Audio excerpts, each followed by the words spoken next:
Hello there everyone, my name is Clink and welcome back to the Legend of Zelda Twilight Princess. So last time we finished up the Tears of Light in Faron Woods here and have obtained the hero's clothes. We've got our sword and shield and we are fully ready to set out. The tutorial time is over at this point, I guess you could say. So we now have the goal of reaching the Forest Temple. You might see on the mini-map in the bottom left there that little flag. It's probably a little hard to see, but it's definitely there. And Minna, will you shut up? What do you want? Yeah, we're gonna use our sword and shield. So one kind of interesting thing to point out about Twilight Princess in comparison to the previous games is the game automatically holds up your shield when you Z-target. You don't hit ZR to use the shield like you would in Wind Waker HD, or, you know, you would use R in Ocarina of Time and Majora's Mask. But it is interesting that this is the first game to do that, and they've pretty much done that for every Zelda game going forward, even all the way into Tears of the Kingdom. Just a pretty neat little thing to point out. Huh. So it's the Ordonian. You seemed familiar, but then your clothes seemed kind of different, so I got thrown off for a second. Listen, things have been a little rough around here lately, so you should watch your step, okay, guy? There's so many monsters now, I got kind of scared and closed off the path to the temple. But, you guy, you want to get back there, huh? We look geared up for it, so we'll get the key to open the gate. But while we are here, we are going to buy a bottle of oil for 100 rupees. When I first played this game, I thought he was charging me 100 rupees for just the oil. But no, this will get you your second empty bottle of the game. So, pretty worth getting, actually. I really wish that there was a way to show my inventory from the Wii U gamepad. But there isn't really one. Maybe I'll do a part in the future where I play with the Pro Controller. Although that'll get a lot harder once I get the bow, so maybe I should do it earlier on in the game. I don't know. But, well, actually, I don't have a Wii U Pro Controller. I couldn't do it on the Wii U. I'd have to be playing on Cemu. Because, yeah, I never bought a Pro Controller for the Wii U. It just never really was a priority for me. And then it became one on the Switch, and now I kind of can't live without the Pro Controllers. But we'll go on ahead and head back through here to the main bulk of Faron Woods. So our only goal today is to just reach the Forest Temple, which admittedly doesn't take super long, but this part is going to take a little bit. You'll notice the forest here is now covered in mist. We can't really do much here. I'm trying to remember how we get him to come out, though. Maybe if I just do this. Yeah, there we go. Use your lantern a little bit, which you're gonna want this bottle of oil for your lantern because the oil in your lantern is gonna get depleted after this section, because as you can see, the monkey has taken our lantern. What's this monkey's problem? He's trying to guide us off. Come on, don't get so mad at him, Midna. This is the same monkey from earlier. She's so cute with her little flower. I don't know if we can get to that chest yet. I don't think so. We might have to get that one later. Although admittedly, I don't remember if the mist is ever gone. I think it's only gone because of or only here because of the thing in the Forest Temple. So I'm pretty sure it should be gone once we clear that out. Yeah, we just gotta keep following along. Not really much you can do. Just stay close to the monkey. If you walk into the mist, you will get sent back to the start of this, so just be careful. You'll notice you can't really see the lantern's oil meter deplete, but trust me, when we get to the end of the game, no matter what your oil level was before, will say, hey, your lantern's empty, you're gonna need a bottle of oil. But thankfully we already have that, so it's not too big of a deal. He's getting in the way. Monkey business. I love these monkeys. And we're gonna be seeing a lot more of them in the Forest Temple, so it's gonna be pretty neat, really. And oh, hello, Mr. Deku Baba. Come on. There we go. Monkey! Okay. I think... I usually like to wait... Yeah, like, I think you could have gone up pretty quick there at the end, but I like to wait till the monkey starts moving up before I go, just in case the game decides to troll you. There you go. There's your lantern back. The monkey's like, come on, let's go to the forest temple. So kind of just walk into it. Oh, now you gotta pick it up with A. Just wasn't showing up yet. Ran out of oil while you were following the monkey around. So I think if we want to... How do I do it? I actually don't remember. Did I just hit X? Yep, there we go. And we'll fill up our lantern with some oil. Our oil is gone now, but hey, at least our lantern can light the way. And we could actually get some healing potions. So we do have 2 bottles. I think the healing potions are 20 rupees a piece. So I'll only really be able to get 1. Also, I noticed it when I was watching back the previous part, I do believe. Yeah, it was the previous part. We'll just kill these guys real quick. You'll want to keep this bridge right here in mind. It's just kind of sitting here. You're going to want to remember this for later. We're going to need it. So just make sure you note that. Make any extra rupees out of any other grass patches around here. I'm going to try to get enough rupees to hold 2 potions. Because like I said, I think that this is 20. And we don't really need that many rupees for the time being. Oh, it's 30. Ooh. Alright, we'll get one anyway. 8 hearts, so clearly we don't have nearly that much. But it's like I think pretty much every other Zelda game that has the red potion, it restores 8 hearts. So, there we go. And I don't... Oh, I can't... I was like, why can't I put anything in the slot? I don't really want a bottle. Actually, I'll keep the empty bottle in the slot just in case. I was gonna say I don't really want a bottle in there at all, but I guess this is fine. Can I run and cut the grass? Thank you. Speeds things up just a little bit. I want these rupees. Ooh, spin attack. I have a harder time doing spin attacks in this game than I did in the previous games for some reason. It's also a much less effective move in Twilight Princess, in my opinion, though. Let's do, this. We'll be seeing a lot of this guy throughout the game.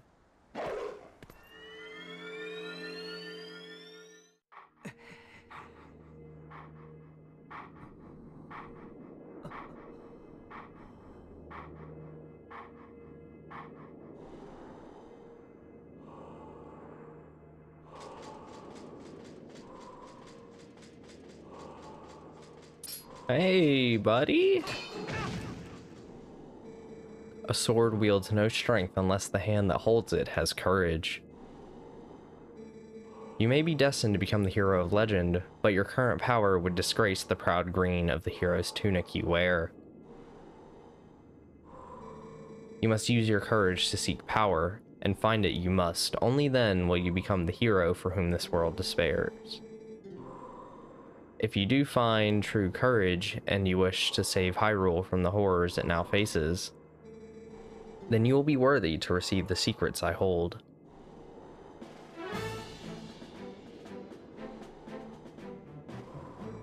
Enemies that are filled with energy will quickly recover and attack again even when stunned with a powerful strike. The ending blow is a secret technique you can use on stunned enemies to end their breath before they spring back into action. When an enemy lies collapsed on the ground, stunned, Z target and press A to leap high into the air and deliver a final strike. When the opportunity to end their breath is before you, you will see finish appear vividly before your eyes. Now try it on me. So yeah, this is the first of, I believe, 7 hidden skills that are contained within Twilight Princess. These are extra sword moves that will give Link more versatility in combat, and they're pretty good, actually. Not too many enemies in this game will actually make you use a lot of them, but some of them are very helpful, and this hidden blow is very much one of them. That was a pinpoint strike. Never overlook your opportunity to finish with A. The first hidden skill, the ending blow, has been passed on. Yeah, the ending blow here, as long as you knock an enemy onto their backs and they are stunned for a little bit, you will be able to use this to defeat them instantly. No more waiting on them to get back up after a jump attack. And there's still 6 more.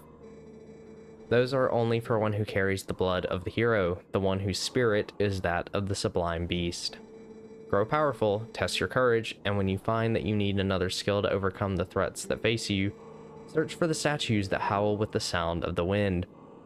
Seek the sound that calls to the spirit of the beast to awaken me again. A sword wields no strength unless the hand it holds has courage. Remember those words. Farewell. So yeah, that is the hero's shade, also known as the hero of time. The game never explicitly says that he is the hero of time, but he pretty much is. One thing I want to talk about is that he is a spirit. Now, one thing commonly thought is that he's a Stalfos, which, I mean, I can't 100% say whether that's true or not, but it is something that a lot of people will say, and that the hero of time's ultimate fate is that he wound up a Stalfos in the Lost Woods of Ocarina of Time. I personally don't really buy into that. I find it strange that he would get lost in the Lost Woods, even if he's not a Kokiri, but I see him as just more of a spirit that happens to look like a Stalfos, kind of. Oops, come on, there we go. But it is a little bit interesting, and he said to find the beast, we'll be looking for that wolf. Basically, we find these stones that we will hear howling throughout the game, play a song, and that'll spawn the wolf somewhere, and then once we find the wolf as a human, we can go on ahead and do another hidden skill with the hero shade. But it is really neat that you learn hidden skills from the previous Link, or at least a previous one, which most likely there hasn't been one between Ocarina of Time and Twilight Princess, or, you know, Majora's Mask. But you never know with Nintendo. They could just change it at the drop of a hat, like they do with the rest of the Zelda timeline. Even though it's nice to have some games that clearly connect with each other. But yeah, welcome to the Forest Temple. We are going to go ahead and start it today, just because I don't want to make this part only like 10 minutes. But yeah, first dungeon of the game. The dungeons in Twilight Princess are, to put it simply, massive. Every single one of them is ginormous and takes forever. They make the dungeons, even the adult ones in Ocarina of Time, in terms of length, look like a joke. These are more on par with the length of the Earth and Wind temples from Wind Waker, which were pretty much the longest dungeons I've covered in the series so far. So we're going to be in pretty much any of these for quite a while, and the best part is I don't know them nearly as well as I do those previous games, so I'm expecting quite a few of these dungeons to take around an hour to finish. That's the monkey that stole your lantern. Doesn't look like she's beckoning you. Aren't you the popular one? Eehee.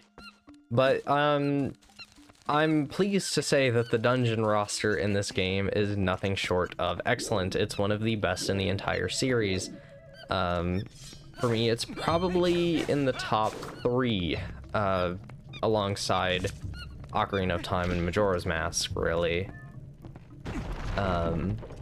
I would probably put Skyward Sword at pretty close to this, but I think this game has more really good dungeons than Skyward Sword does, and less okay ones, so.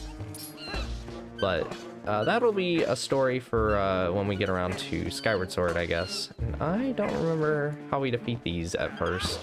I know you want to flip them over, or is that also Skyward Sword that I'm thinking of? I know it's a lot easier once we have a certain... Oh, wait, I remember now. Oh, that was a hit. There we go.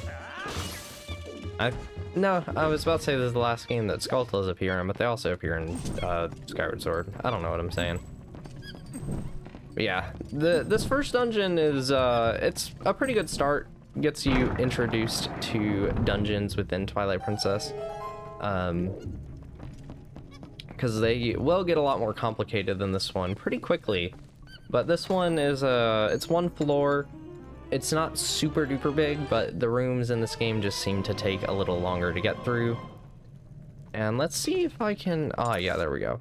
This is the full dungeon, so it doesn't look super big, but trust me, it's still gonna take a little while to get through. So it helps that this dungeon is quite linear, mainly because of the monkeys. So earlier when we did the like slingshot and sword tutorial, I was like, I really wish this game had some more tutorials that were just less tell, more show, and these monkeys are actually a really good way of doing that.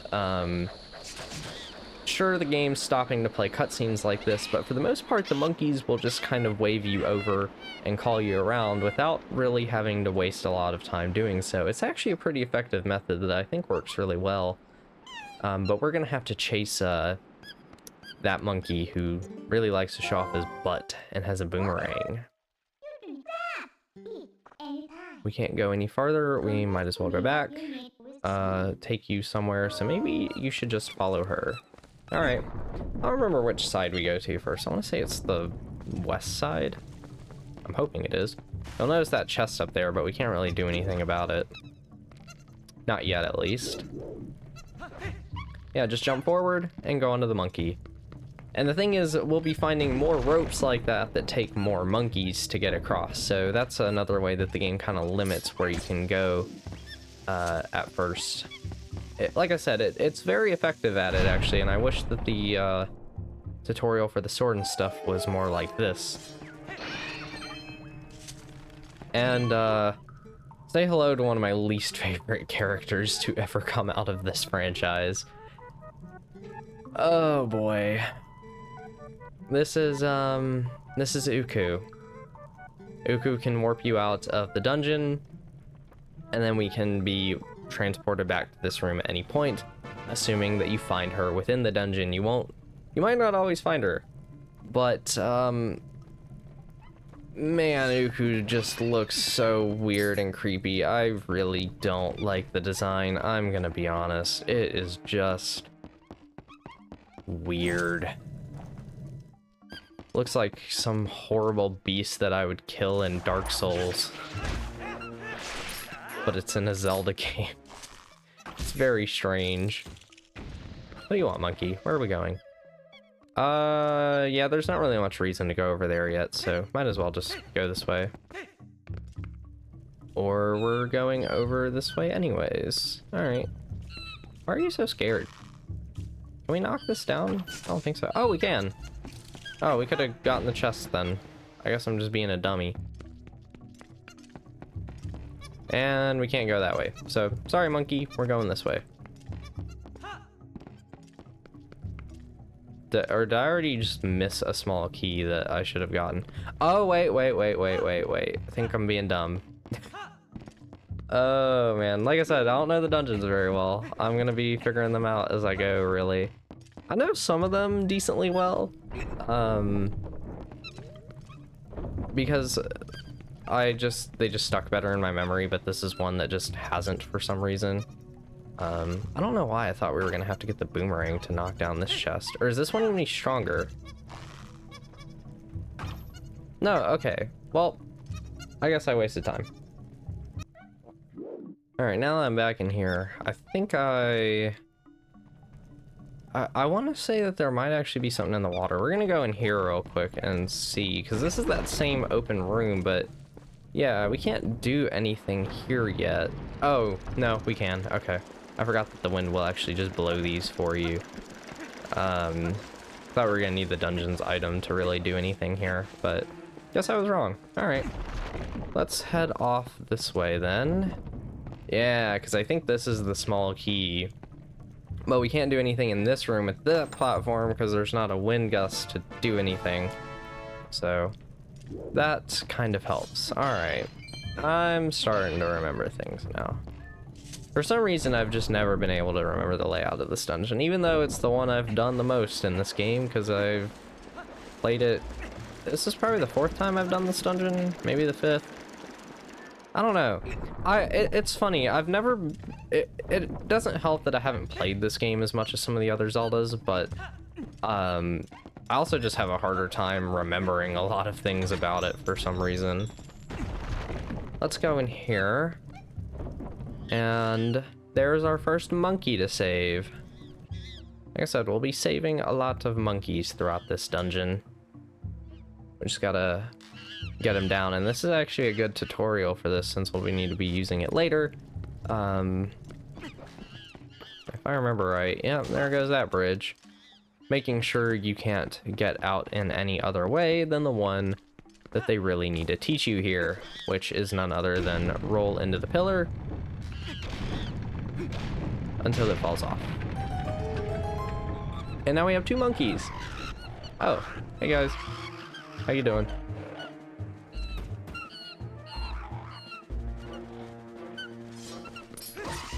Whee!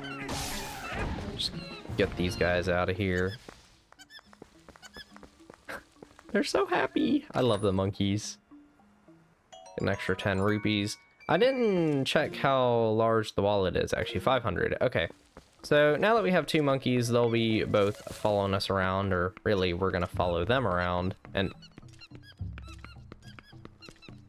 come on, Link. Really? You had to get stuck in that? And now, we can use both of them to go across. So yeah, more monkeys, longer bridges that we can cross. Pretty simple. But with that, I think I will go on ahead and end this video here, and I'll see you guys next time back in the main room of the dungeon, where we'll continue the Forest Temple. Bye-bye!